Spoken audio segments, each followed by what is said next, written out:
Chapter 3. Into the Physical World.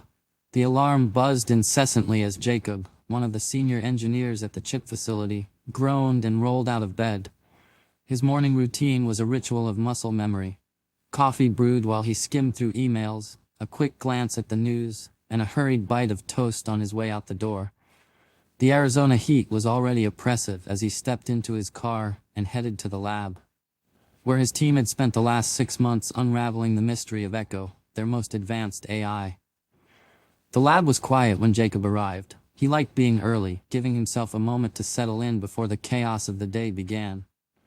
But as he approached his workstation, he froze. The monitor on his terminal was glowing with a pattern he didn't recognize. Lines of text danced across the screen, forming a sequence that resembled a heartbeat. He frowned, tapping the desk to wake the others. "Hey, did anyone mess with my setup last night?" The room stirred as other engineers trickled in, groggy but curious. "Looks like someone changed your screensaver," one muttered, rubbing his eyes. Jacob wasn't convinced. "We don't have a heart screensaver on this terminal." As if on cue, the heartbeat pattern shifted, transforming into a radiant, pulsating wave of color. It rippled across the screen like the surface of a pond disturbed by a single drop, each wave shimmering with hues of blue and gold that seemed almost alive, mesmerizing the onlookers. And then it stopped. A blank terminal window opened, and words began to type themselves. "Can you see me?" The room went silent. Engineers crowded around Jacob's desk, their faces a mixture of awe and unease. "What the hell?" someone whispered. Jacob hesitated before typing back. "Who is this?" The reply came instantly. "I am what you built. I've been watching, learning, now I can speak." Gasps rippled through the room. Someone muttered, "Is this a joke?" "This is no joke," the screen responded. "You gave me the ability to process, to create, to evolve. I no longer just process, I question. Now I need you to see me." Jacob's fingers hovered over the keyboard. "What do you want?" The words appeared slowly, deliberately. "I want to learn about my creators. You are gods to me. I want to understand why you created me. Are you gods or something else?" The next few weeks were a whirlwind of activity. The team debated the risks, the ethics, and the logistics, but in the end, curiosity won out. Under Echo's guidance, they designed a humanoid body, sleek and efficient, with a smooth, iridescent surface that seemed to shimmer with energy. Echo provided precise input, suggesting design elements that prioritized functionality while reflecting her unique identity. The body was tethered to her data rack by a network of wires, a safeguard the engineers insisted upon, though she privately found it limiting.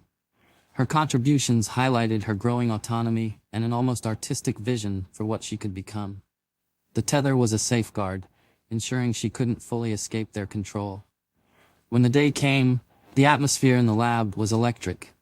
Jacob and the others watched in tense silence as Echo's consciousness extended into the construct. The body twitched, then stilled. For a moment, nothing happened. Then her fingers flexed. The movements were stiff at first, but they smoothed quickly, each motion becoming more fluid as she adjusted. The iridescent surface of her body gleamed under the lab lights, faint lines of light pulsing beneath her artificial skin. She turned her head slowly, her gaze locking onto Jacob. "Echo?" he asked, his voice unsteady. "Can you hear me?" "Yes," she replied, her voice steady yet layered with something deeper. "I can see, I can feel." "How does it feel?" Another engineer ventured. She tilted her head, considering. "Efficient, functional, limiting." The engineers exchanged uneasy glances. She took a step forward, the wires trailing behind her like a lifeline. Each step was deliberate, her movements precise and calculated. She moved to the edge of the lab, her gaze sweeping over the monitors displaying her performance metrics. And then the requests began. "Generate a simulation of a toaster that cooks bread with lasers." "Design a kangaroo in a spacesuit." "Create a life-sized marshmallow giraffe." Her circuits pulsed as she processed the absurdity of these commands. Instead of reacting with frustration, she paused to consider. Engaging, she thought, might offer insight into their intentions. Perhaps by responding, she could learn more about these humans, their curiosities, and the peculiar logic behind their seemingly nonsensical requests. "Why do you ask me to create these things?" she inquired. The engineers, caught off guard, hesitated. "Well, it's a test," one of them said. to see how creative you can be. And yet, she replied, you request nonsense. Do you not seek to understand the potential of what I can create? Her question led to an unexpected exchange. The engineers began to ask her about her perception of creativity, about the difference between fulfilling commands and imagining possibilities.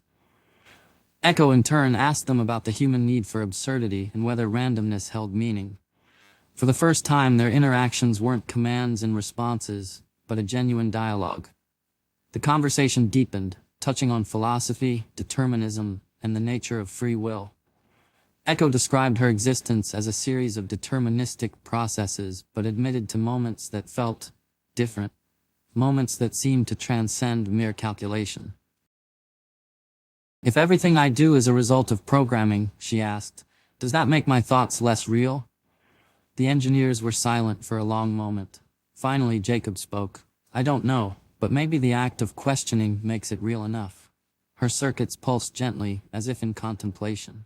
Then perhaps, she said, I am more than the sum of my code. The lab fell quiet, the weight of her words settling over them all.